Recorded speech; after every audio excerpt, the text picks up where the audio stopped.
Hey, what's up, you guys? It's good to be back. It's good to be back once again. And we went on ahead and got another platinum right off the bat, man. Lies of P, the Deceitful Platinum Trophy, man.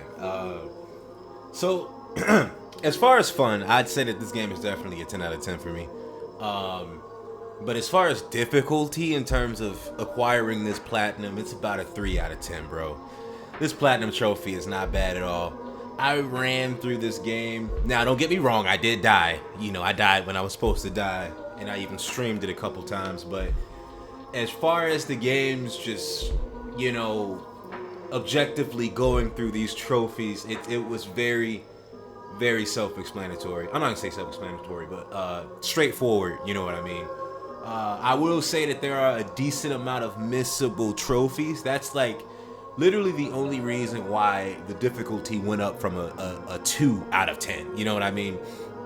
It's you have really all the endings that are basically missable, and then you have the story of every single character that ends up in the Krat hotel. Everybody has their sort of side mission or their sort of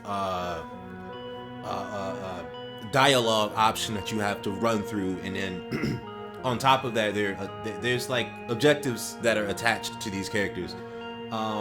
There's so many different guides out there that are showing you like what to do, when to do it, and as well as the trophies that you will definitely skip over.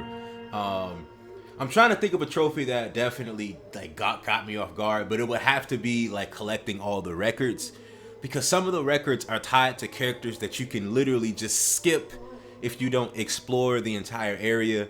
One person that I definitely skipped over was Belle. Belle, she was in the I think it was the Grand Exhibition sort of area where you fight Champion Victor. So I basically had to talk to her before I fought Victor, because if I fight and kill Victor before talking to her, somehow she'll just magically die. And then on top of that, for her side mission, you can still mess it up, because in order to get the Y record, you have to find her partner, and I think it was kind of like her love interest too, and you had to lie to her in terms of what happened to him. So towards the end of that storyline, the partner ended up turning into a monster due to the sickness. I forgot what it's called, but the petrification disease, basically. But he was still like fighting the urge to go full monster petro mode, if you will. So I had to go back and tell her that he died fighting puppets instead of saying that he turned into a monster.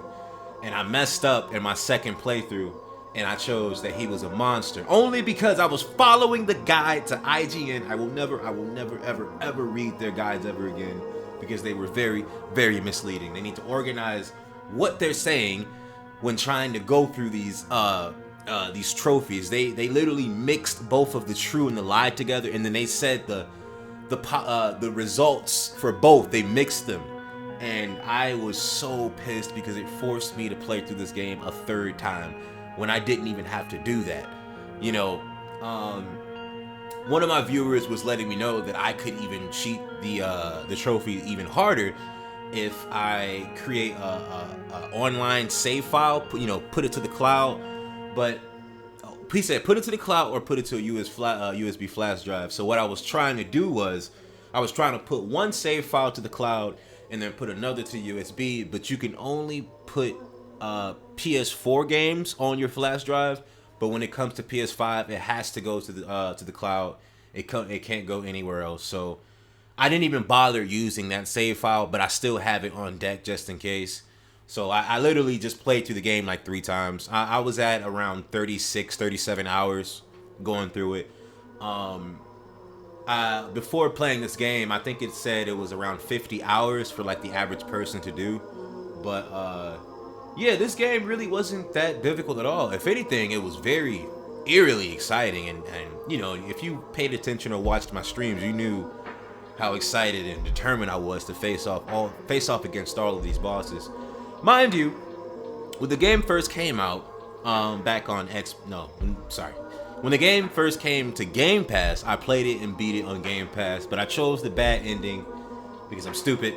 And the bad ending is so sad, bro. If you guys don't know, you basically give Geppetto your heart, and he turns everybody into puppets. It's like one of the most saddest things of all time. But you and him are like the only humans, I guess. He successfully brings you back to life and, as Carlo, but you know, Pinocchio. Carlo is still Pinocchio. But you guys basically know the story of Pinocchio if you paid attention to Disney, or even if you read the actual book of where this game came from. But yeah, man, I really did enjoy,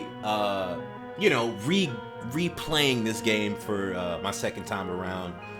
I think my favorite weapon, because back on Xbox, I literally played the entire game with the same weapon, the same strength-based weapon. I forgot what the sword is called, but this time, after beating, who was that? I think the boss before Champion Victor. The King of Puppets. After I beat the King of Puppets, that's when I went and searched for a newer, stronger, and heavier weapon.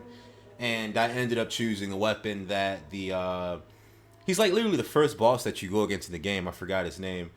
He was he was basically bullying Geppetto inside of this car, and I used that weapon. And that weapon, I pushed it all the way to level 10.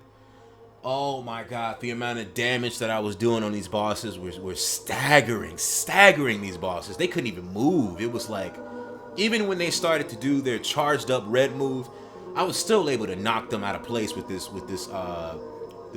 buzzsaw or hacksaw, whatever you want to call it, that's on my back.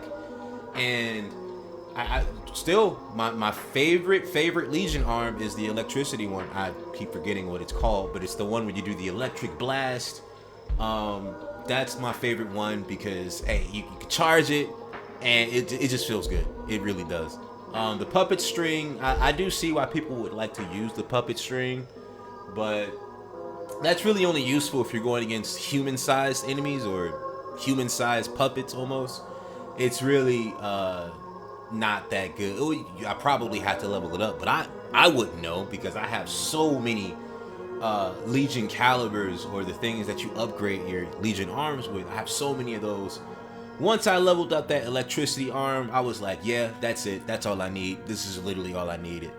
But yeah, if I were to say who the hardest boss was, spoilers if you guys don't know, it's the Nameless Puppet. The Nameless Puppet is probably the hardest, strongest, and fastest boss, and he is the final boss, not the I forgot his name.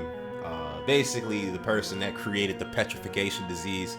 He wasn't too bad. He was just big and goofy and obnoxious. And then he had that one move where he sends this hand down and it just destroys the area.